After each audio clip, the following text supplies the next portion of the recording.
Miss Mary Riana itu adalah seorang pengusaha sukses. Dia pengarang buku terlaris dan motivator wanita nomor 1 di Indonesia dan di Asia. Wow. Dan kemudian Mary Riana juga berhasil telah mendapatkan pendapatan $1 juta pertamanya di usia 26 tahun. Di sini ada yang 26 tahun? Belum ya? Nanti 26 tahun kita akan seperti Miss Mary Riana. Amin. Kemudian bukunya A Gift from a Friend terbit tahun 2007 di Indonesia dan telah terjual puluhan ribu kopi sejak saat itu. Dan saat ini buku itu pun sudah diterjemahkan ke dalam bahasa Indonesia. Kemudian buku terbarunya yaitu Mimpi $1 juta, itu yang paling eksis ya, adalah buku terlaris di tahun 2011 dan sudah terjual lebih dari 80 eksemplar. Dan untuk mengenal Mary lebih jauh, Anda bisa mengunjungi websitenya. Catat ya, www.maryriana.com. Dan juga melalui Facebook dan Twitter, beliau juga bisa di-add di Mary Riana. Dan sekarang mari kita saksikan dulu video singkat ya tentang beliau.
Saya selalu penasaran apa yang membuat Anda semua datang ke tempat ini pada hari ini, apalagi hari ini hari Sabtu pagi ya.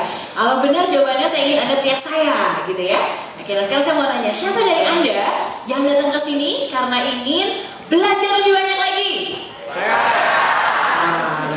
Oke. Nah sekarang siapa dari Anda yang datang ke sini karena ingin bisa lebih sukses lagi? Nah sekarang siapa dari Anda yang datang ke sini cuma karena pengen ketemu dengan saya? Lihat lagi tepuk tangan untuk semuanya. Terima kasih untuk semua supportnya. Dan saya senang sekali bisa hadir di sini sekali lagi di Surabaya untuk bertemu dengan Anda semua. Nah biasanya ada 3 tipe orang yang selalu datang ke seminar. Ada berapa tipe orang? 3, oke. Nah ada yang bisa nebak apa 3 tipe orang ini? Bukan ya, bukan pria, wanita, dan waria, bukan ya. Yang 3 tipe orang. Yang pertama itu adalah yang saya bilang sebagai pelajar teladan atau super student. Ayo semuanya bilang pelajar teladan. Oke, nah pelajar teladan ini adalah tipe-tipe orang yang wow, kalau datang ke sebuah seminar, datang ke sebuah training, mereka benar-benar siap untuk memberikan segalanya. Dan ciri-cirinya mudah sekali, biasanya pelajar teladan itu selalu datangnya nggak cuma on time tapi bahkan datang lebih awal. Jadi kalau acaranya mulainya jam 8:30, datangnya jam 8:30. Ada di sini yang datang dari 8:30?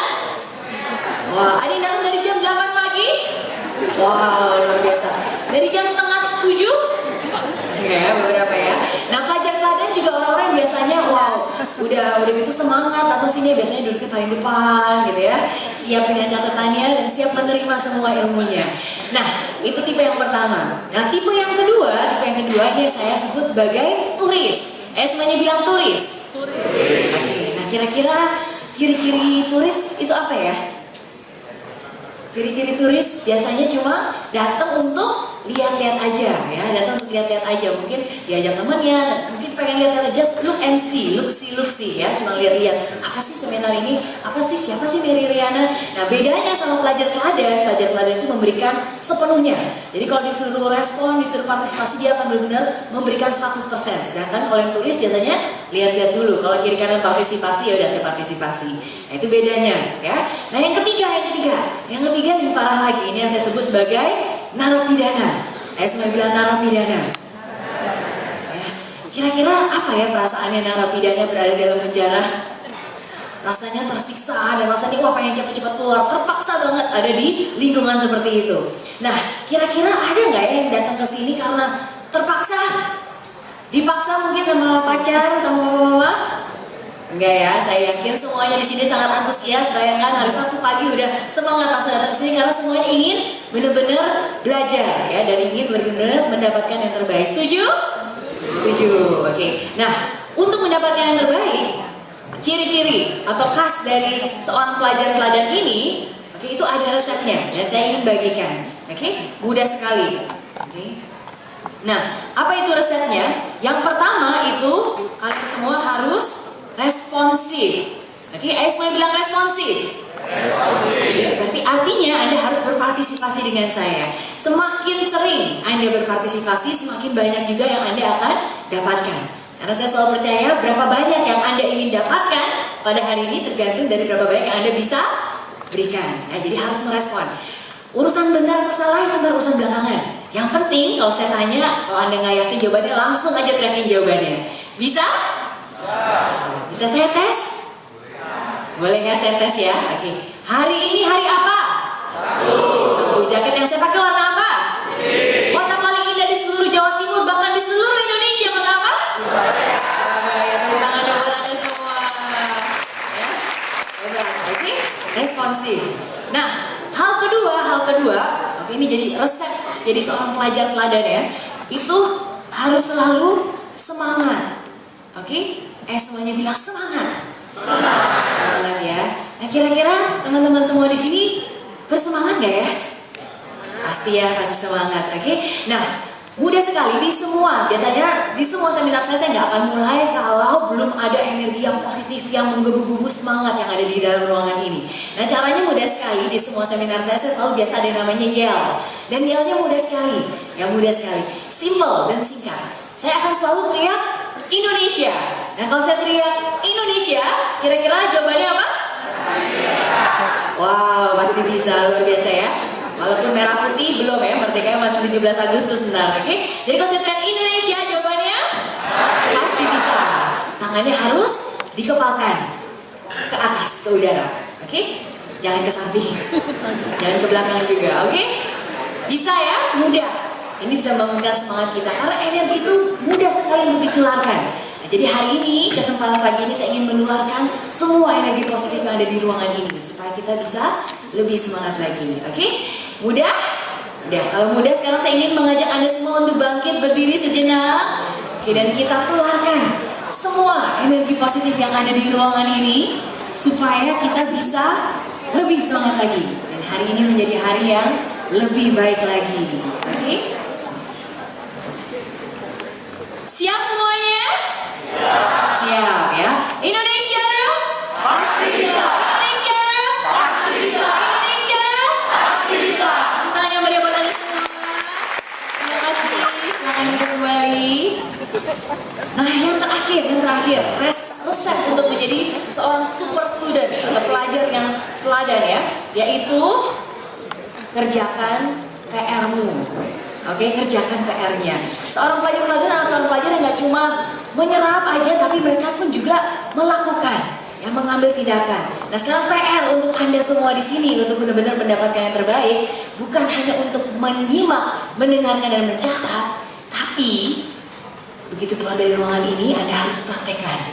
Harus praktekkan. Saya selalu bilang di semua seminar saya, dan saya selalu menantang Anda semua untuk stop taking notes and start taking action. Karena nggak ada gunanya Anda nyatet, tumpukannya sampai banyak, sampai rapi, selengkap-lengkapnya, tapi kalau nggak ada yang dipraktekkan, ya. Jadi ini PR yang paling penting buat Anda semua.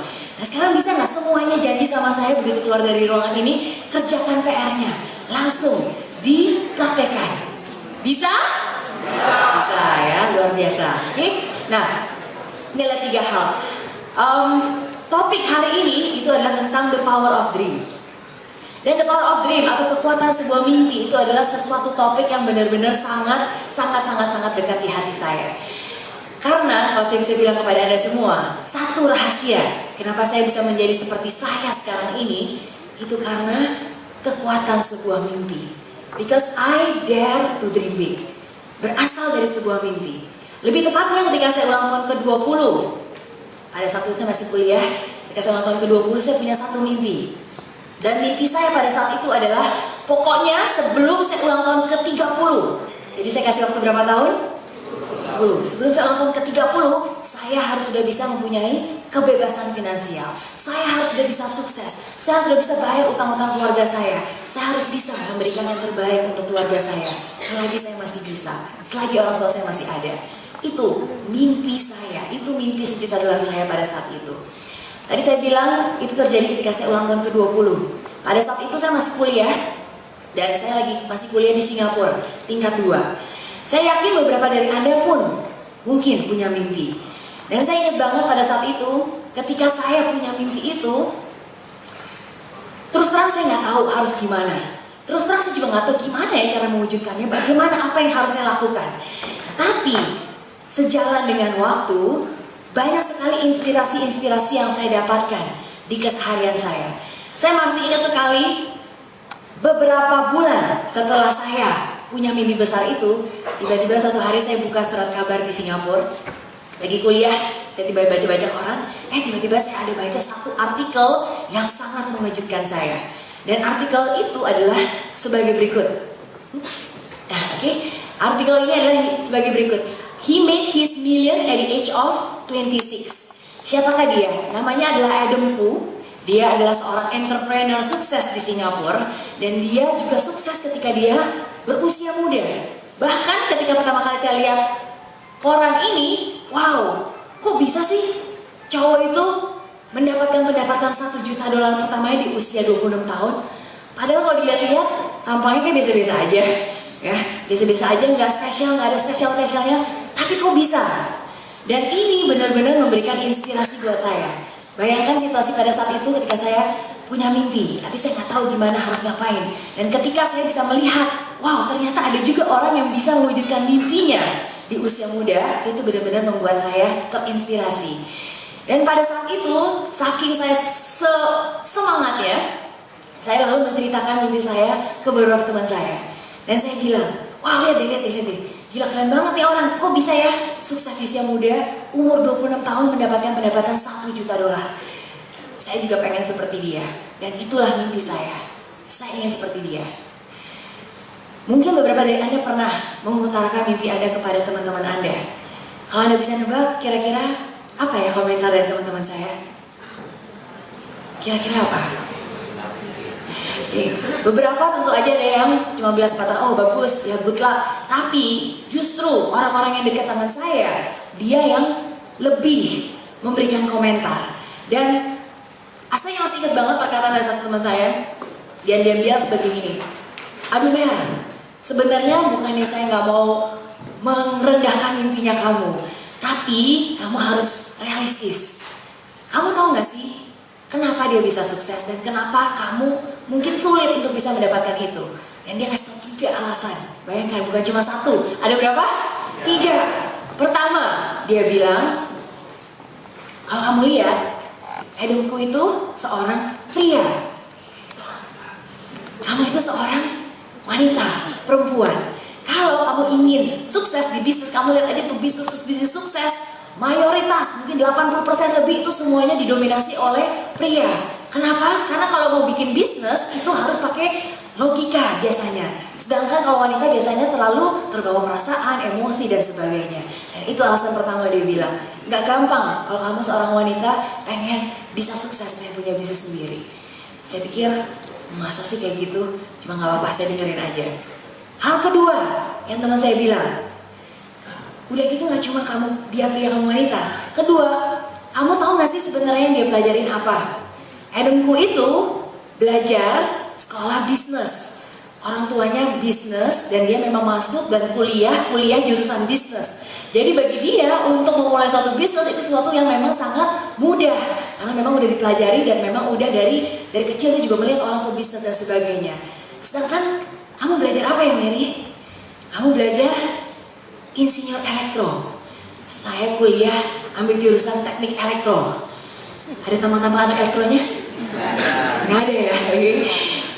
Bilang kamu salah jurusan, kalau kamu masuk kalau kamu bikin bisnis, ya mendingan udah dari dulu kamu ngambil jurusan bisnis, kamu ngambil teknik elektro, nggak ada hubungannya dan bakal sulit sekali. Orang yang sekolah bisnis aja mau bikin bisnis nggak gampang, apalagi kamu belajar elektro, sama sekali berbeda, sulit sekali untuk kamu memulai sesuatu.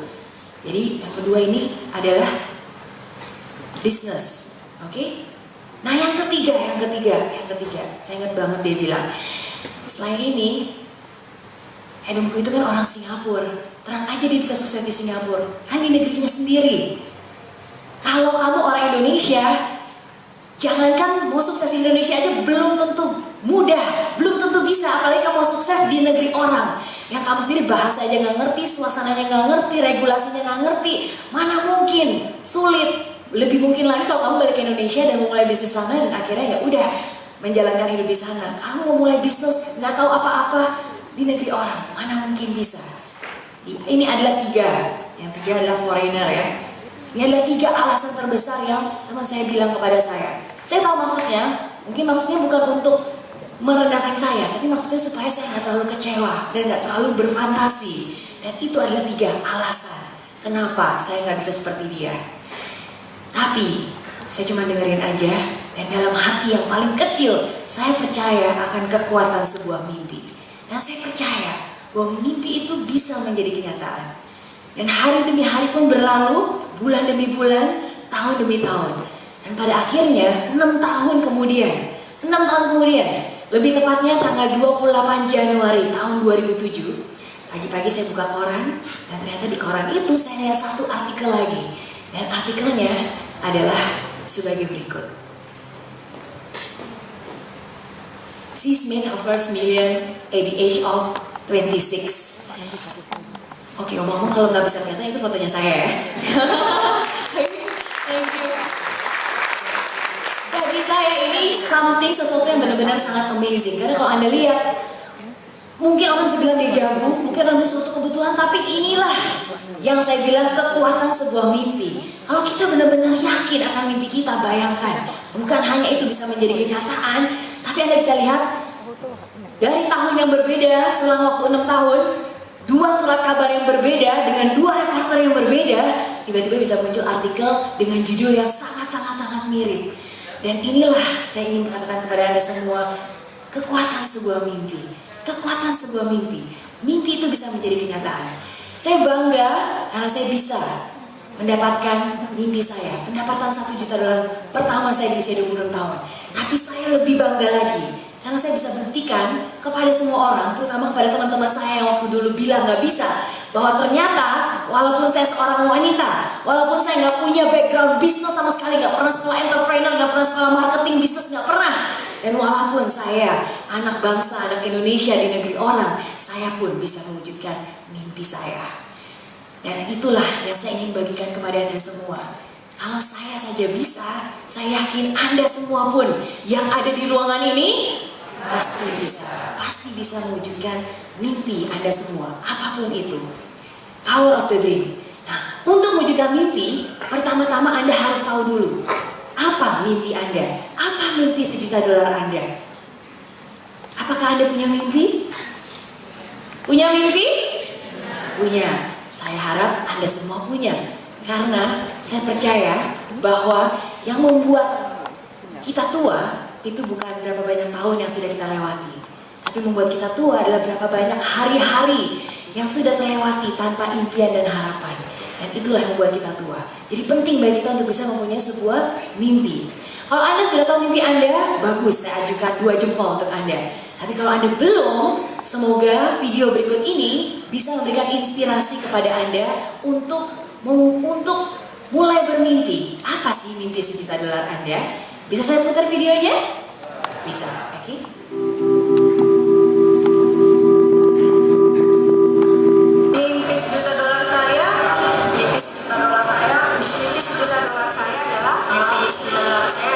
Mimpi sejuta dolar saya adalah Saya ingin mendapat kebebasan finansial. bebas secara finansial, mencapai financial freedom saya. Memiliki kebebasan finansial di usia muda, dan membahagiakan keluarga saya. Mimpi saya ingin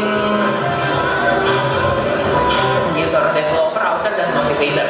Hipnoterapis yang ada untuk membantu sama saya. Mimpi sejuta dolar saya adalah bisa Jadi penulis.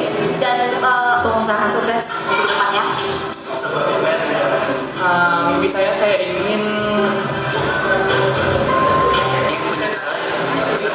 Scholarship ke China, menyetir bersama keluarga.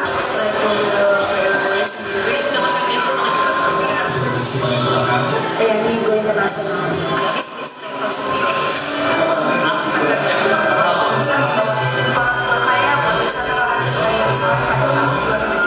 Mengembangkan usaha yang sedang saya mungkin saat ini selain bisa sukses seperti Mbak Mary ya.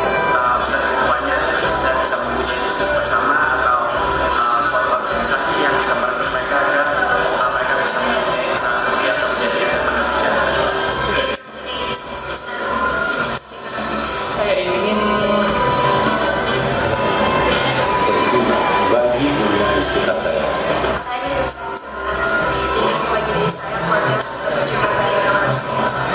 saya terus bekerja sesuai dengan passion saya. Jadi inspirasi orang banyak supaya bangsa ini semakin maju. membahagiakan orang tua dan keluarga saya. Itulah pencapaian yang lebih baik untuk Indonesia. Inspire women, having good family, and having good career. Thank you very much.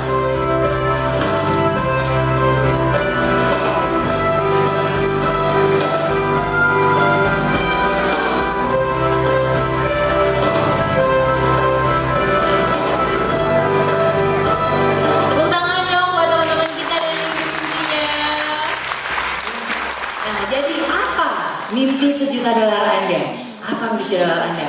Kalau Anda sudah tahu, saya kasih waktu 1 menit untuk Anda menuliskan itu. Karena penting bagi Anda untuk benar-benar bisa mentransfer apa yang Anda rasakan ke dalam suatu rumusan. Apa mimpi sejuta dolar Anda? Kalau Anda punya kertas, punya pulpen, bisa ditulis mimpinya apa? Apa yang Anda ingin dapatkan? Apa yang ingin capai? Sespesifik mungkin, sedetail mungkin, ya. Kalau udah ditulis, mungkin ujungnya bisa ditulis Surabaya 11 Agustus 2012, ya. Oke, saya kasih waktu singkat aja 1 menit untuk Anda tuliskan apa mimpi sejuta dolar Anda, apa yang Anda ingin dapatkan, apa yang Anda ingin raih. Ingat, mimpi itu nggak pakai logika, tapi pakai hati, pakai perasaan. Kalau Anda lihat mimpi saya, secara logika nggak mungkin banget bisa tercapai, sulit sekali. Tapi ternyata bisa kok. Jadi jangan pakai logika, jangan dihitung-hitung. Karena saya umurnya segini, ya udah mimpinya ini aja. Oh, karena saya belajarnya ini, ya udah mimpinya ini aja. Bahkan lebih parah, wah karena saya modalnya cuma segini, ya udah mimpinya ini aja. Nah, jadi jangan pakai logika, tapi pakai hati, pakai perasaan, pakai intuisi. Apa yang benar-benar sebenarnya memberikan semangat kepada Anda? Apa? Oke, 1 menit saja singkat, tuliskan apa mimpi sejuta dolar Anda. Oke, apa mimpi sejuta dolar Anda?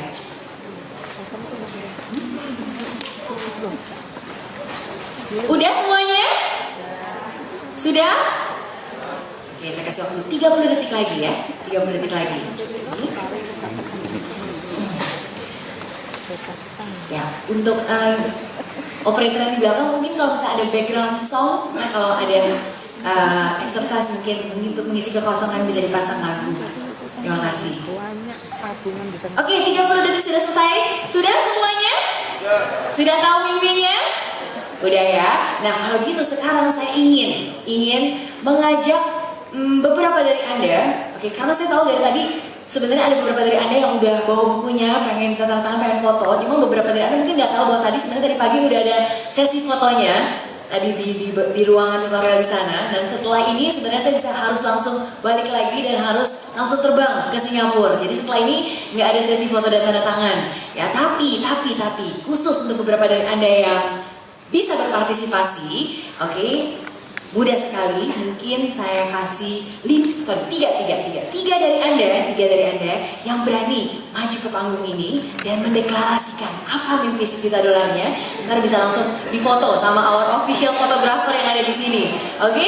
Jadi 3 dari Anda yang berani mendeklarasikan apa sih mimpi $1 juta Anda. Wow, oke, tepuk tangan buat teman-teman kita. Terima kasih. Kalau bisa ada mic-nya, thank you. Ada 3 beranak 1 jadi 4. Oke. Saya butuh 3. Ada yang mau ngalah?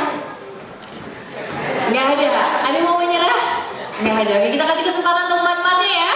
Oke. Terima kasih. Nah, mungkin maju ke sini biar bisa difoto. Oke, satu-satu ya. Oke, sebutkan namanya siapa dan apa mimpi $1 juta. Nama saya Widyasa Wijaya, dipanggil Widi. Mimpi $1 juta saya adalah membagikan orang tua saya dengan membawa orang tua saya jalan-jalan ke luar negeri dalam kurun waktu 3 tahun ke depan. Kemudian membangun usaha berbasis IT, dan yang ketiga adalah merilis 1 album lagu. Wow, luar biasa. Bisa nyanyi. Wow, suaranya pasti bagus ya. Album lagu ya, dalam waktu 3 tahun ya. Wow, luar biasa. Tepuk tangan buat Widi. Oke, ya silakan. Sebutkan nama dan apa mimpi $1 juta. Semangat biar teman-teman semua di sini pada dengar. Ya, nama saya Ailing. Mimpi $1 juta saya adalah menjadi branding designer yang sukses dalam 3 tahun sampai 5 tahun ke depan. Dan saya ingin membahagiakan orang tua saya untuk membelikan rumah dan mobil untuk orang tua saya. Wow, luar biasa. 3 tahun datang ya. Branding designer. Oke. Wah, ini gaya banget nih. Nama dan apa mimpi $1 juta? Nama saya Febrian Bayu. Mimpi $1 juta saya ingin memiliki properti pada usia 22 tahun. Dan saya ingin membawa orang tua saya pergi ke keliling dunia, memberikannya rumah, memberikannya dia yang terbaik, karena dia udah merawat aku sampai saat ini. Wow, luar biasa. Terima kasih atas mimpinya. Yang terakhir, wah sama-sama merah. Nama dan apa mimpi $1 juta? Nama saya Carolina. Saya berencana untuk meneruskan usaha orang tua dan menjadi seorang pengusaha serta membahagiakan mereka dengan membawa mereka ke jalan-jalan ke luar negeri. Oke. Wow, luar biasa. Terima kasih. Mungkin bisa sekali foto rame-rame. Ntar kalau nggak ada bukunya, ntar bisa kasih ke panitia. Setelah ini bisa saya tanda tangan. Yuk, oke.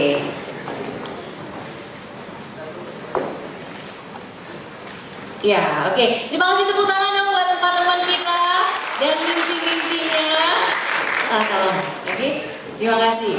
Nah, penting bagi kita untuk bisa merumuskan apa yang Anda inginkan, menuliskan apa mimpi $1 juta Anda. Nah, nggak semuanya mungkin bisa langsung mendeklarasikan di sini, tapi saya ingin Anda semua berani untuk mendeklarasikan mimpi Anda. Mudah sekali, saya akan teriak 1, 2, 3 apa mimpi $1 juta Anda. Dan setelah itu, aba-aba itu saya ingin Anda meneriakkan dengan sekuat tenaga dan penuh keyakinan apa mimpinya. Bisa? Bisa ya, harus yakin. Karena orang lain bisa nggak yakin. Tapi kalau Anda yakin, itu bisa mewujudkan mimpi Anda. Bisa?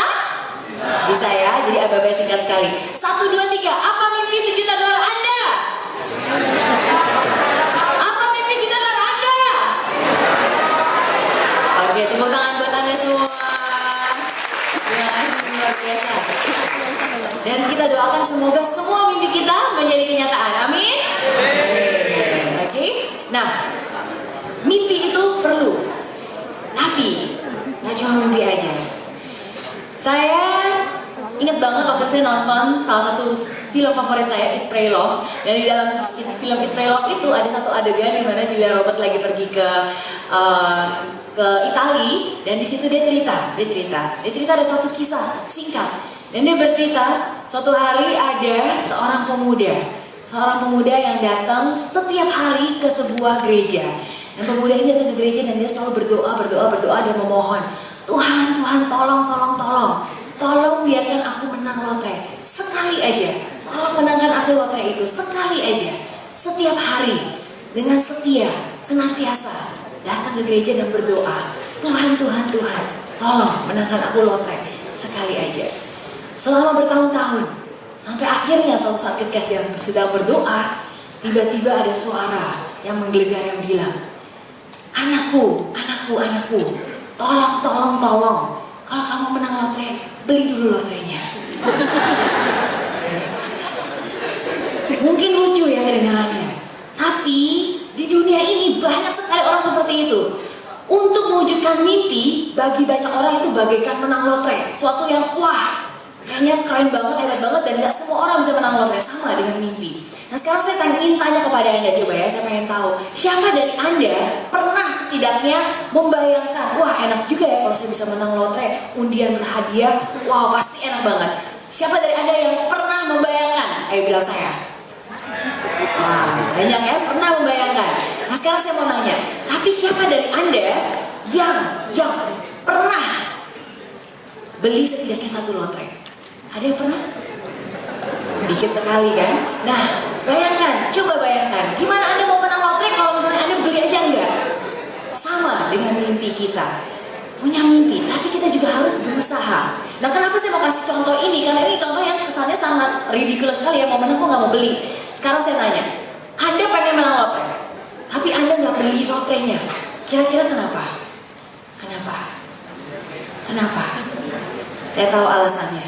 Karena Anda nggak percaya bahwa Anda bisa menang. Karena Anda nggak yakin. Karena Anda pikir, nggak bakal menang juga. Ngapain susah-susah beli lotre? Nggak bakal menang juga. Ngapain buang-buang duit beli lotre? Orang nggak mungkin menang kok. Bener? Sama dengan kehidupan. Banyak dari kita terinspirasi ingin punya mimpi besar. Tapi kenapa setelah datang ke seminar, setelah datang ke training, setelah mengetahui semua itu, tetap aja sehari demi hari melakukan hal yang sama aja, gak ada perubahan dan gak apa-apain. Kenapa? Karena Anda gak yakin bahwa Anda sebenarnya bisa mewujudkan itu. Maka dari itu Anda pikir, ngapain buang-buang waktu, ngapain buang-buang modal, ngapain buang-buang tenaga.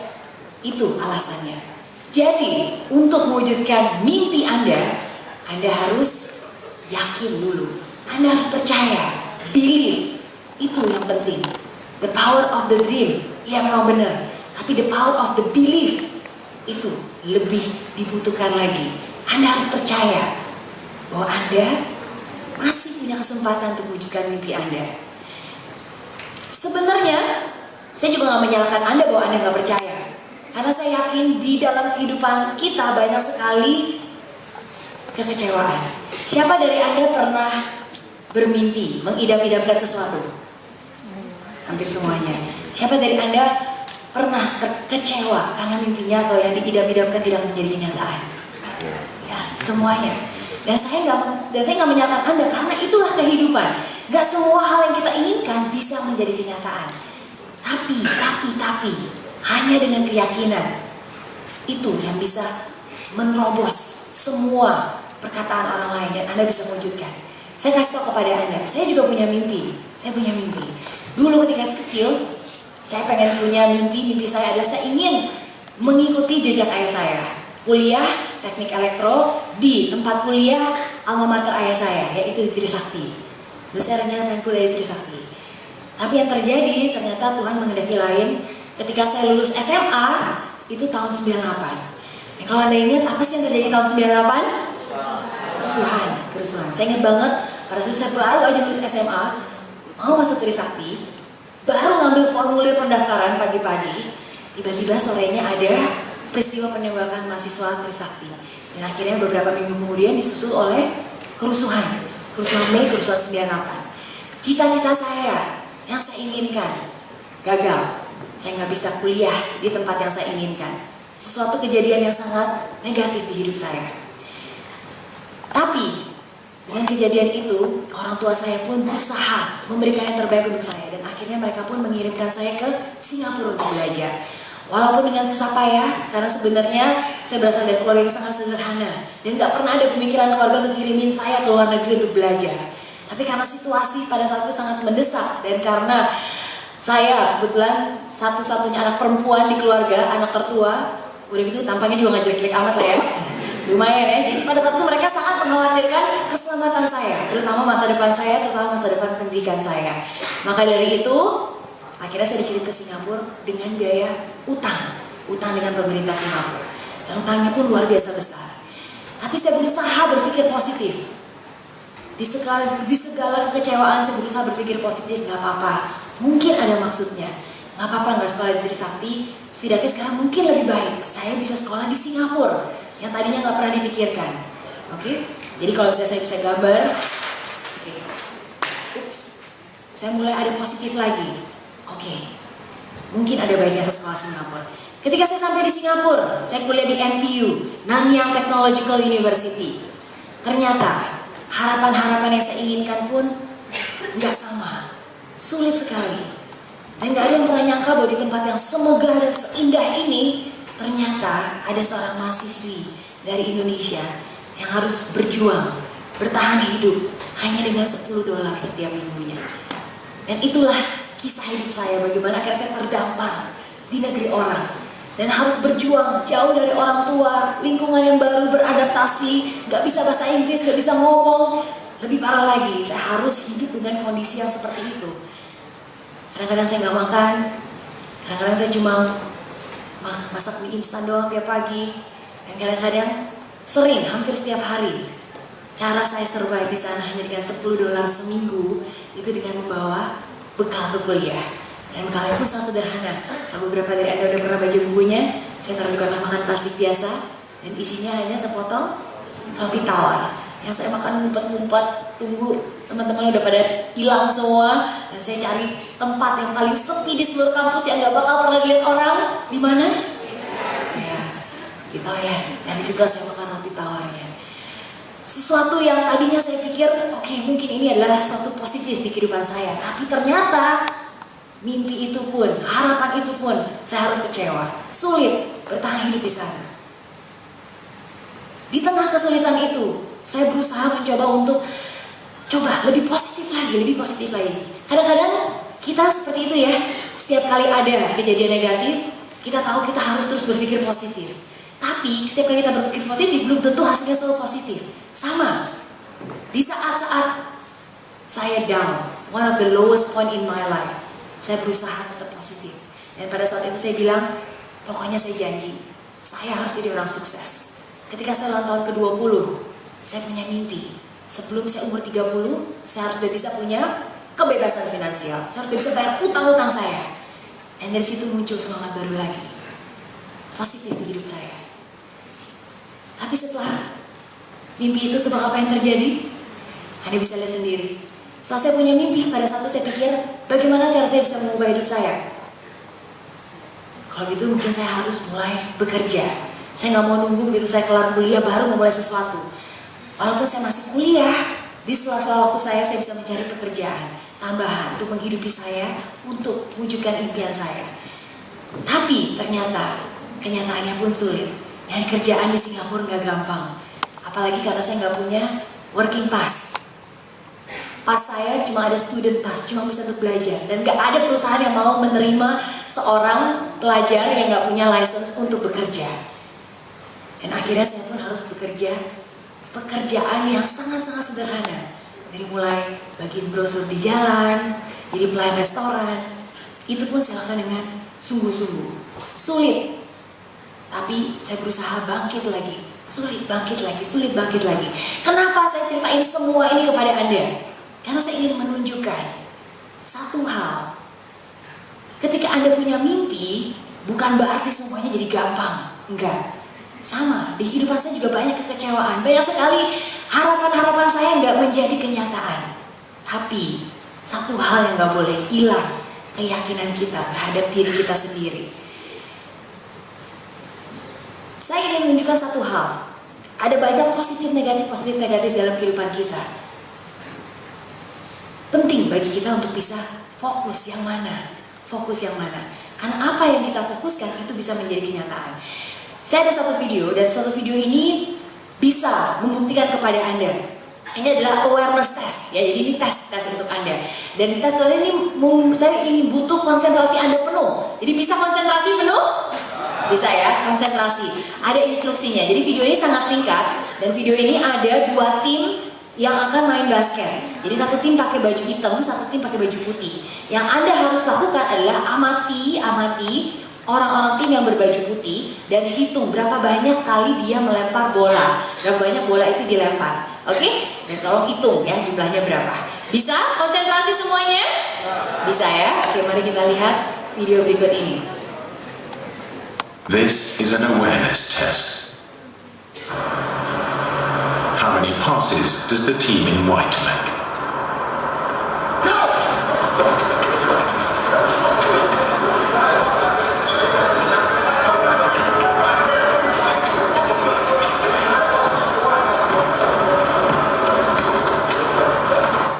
Berapa? The answer is 13. 13. But did you see the moonwalking bear?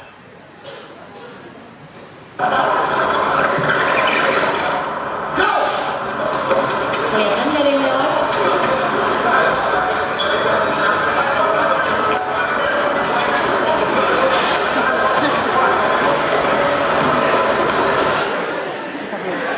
Kelewatan? Tepuk tangan dong buat Anda semua. Terima kasih. Sama dengan kehidupan. Kalau kita terlalu fokus akan hal-hal yang negatif, aduh gue sial banget sih, ini nggak bisa, negatif terus. Pasti kesempatan yang datang akan terlewat begitu aja. Ini video bisa diputar ulang, tapi kehidupan nggak bisa diputar ulang. Mungkin Anda bilang, enggak, kok nggak ada kesempatannya, karena Anda ngeliatnya terlalu fokus akan hal yang mungkin negatif, yang terlewatkan. Sebaliknya, kalau kita fokus terhadap hal yang positif kita, kelebihan kita, mimpi-mimpi kita, walaupun ada halangan, ada kegagalan, itu juga pasti nggak akan terlalu terasa, karena itu akan jalan berlalu begitu aja tanpa kita sadari. Penting bagi Anda untuk bisa memaster hal tersebut, karena hidup Anda akan menjadi baik kalau Anda sendiri menjadi baik. Itu yang saya percaya. Oke? Anda bisa sukses walaupun gak ada siapapun yang percaya dengan Anda. Tapi Anda tidak akan pernah sukses kalau Anda sendiri tidak percaya terhadap kemampuan Anda. Jadi, sekali lagi, untuk mewujudkan impian Anda, pertama-tama harus believe. Pertama-tama harus apa? Believe, harus yakin. Oke? Nah, kalau Anda sudah yakin, sekarang saya kasih tahu caranya untuk mewujudkan impian Anda. Untuk Anda bisa mewujudkan mimpi Anda perlu duit. Perlu apa? Perlu duit. Oke? Nah, sekarang duit itu apa? Oke, duit itu bukan hanya uang ya. Duit itu yang pertama itu adalah dedikasi. Semuanya bilang dedikasi. Oke? Ada harga yang harus dibayar untuk Anda mewujudkan itu semua. Anda harus bisa menyampingkan itu, mendedikasikan itu. Waktu, tenaga, apalagi keterampilan, perhatian, dedikasikan itu kepada mimpi Anda. Sama di hidup saya. Ketika saya punya mimpi, saya benar-benar mendedikasikan setiap hari, setidaknya saya meluangkan waktu untuk membayangkan mimpi saya. Saya mendedikasikan waktu saya untuk bikin dream book. Kalau di Singapura saya punya dream book, sekarang udah jilid 2 bukunya, udah di-upgrade. Isinya itu adalah semua mimpi-mimpi saya, sesuatu yang benar-benar menginspirasi saya. Saya dedikasikan waktu saya untuk hanya bayangin mimpi itu. Saya dedikasikan tenaga saya untuk berusaha, mencari jalan, dan sebagainya. Dan saya maksud dengan dedikasi berarti itu harus perhatian penuh. Jangan cuma sambil-sambilan. Jangan cuma ya udah ngerjain ini aja, ini sampingan aja. Enggak. Saya percaya di mana kita bisa fokus, disitulah baru sesuatu itu bisa bertumbuh. Itu yang saya maksud dengan dedikasi. Jadi yang pertama harus butuh apa? Dedikasi. Nah yang kedua itu harus ada usaha. Ayo semua bilang usaha. Oke, harus berusaha. Sama seperti tadi saya bilang, kalau Anda ingin menang lotre, Anda harus beli dulu lotrenya. Kalau Anda ingin menjual mimpi, Anda harus berusaha dulu. Oke. Nah, siapa sih yang nggak tahu kalau mau mewujudkan mimpi harus berusaha? Nah, tapi kalau semua orang udah tahu, kenapa nggak semua orang pun berusaha? Kenapa masih ada aja orang yang tetap aja nggak melakukan? Kenapa? Karena yang penting bukan hanya dari usahanya, tapi setiap kali halangan itu datang, setiap kali rintangan itu datang, apa yang Anda lakukan? Anda boleh berusaha, tapi setiap kali halangan itu datang, apa sih respon Anda? Apa sih yang Anda lakukan pertama kali? Nah, respon Anda terhadap halangan hambatan yang terjadi di dalam hidup Anda sangat menentukan tingkat kesuksesan Anda. Dan kayak saya bisa nebak nih kira-kira setiap kali ada masalah, setiap kali ada halangan, rintangan di hidup Anda, apa yang kira-kira pertama kali Anda lakukan ya? Saya bisa melihat karakter Anda hanya dengan melihat dari cara Anda menggambar seekor kucing. Percaya nggak? Bisa kita tes? Tes ya, oke semuanya coba ambil kertas dan bolpen dan saya ingin Anda gambar seekor kucing. Gambar seekor kucing. Ya dari cara Anda menggambar kucing, seekor kucing itu bisa terlihat sebenarnya di dalam kehidupan ini setiap kali masalah itu datang, apa sih yang pertama-tama Anda lakukan?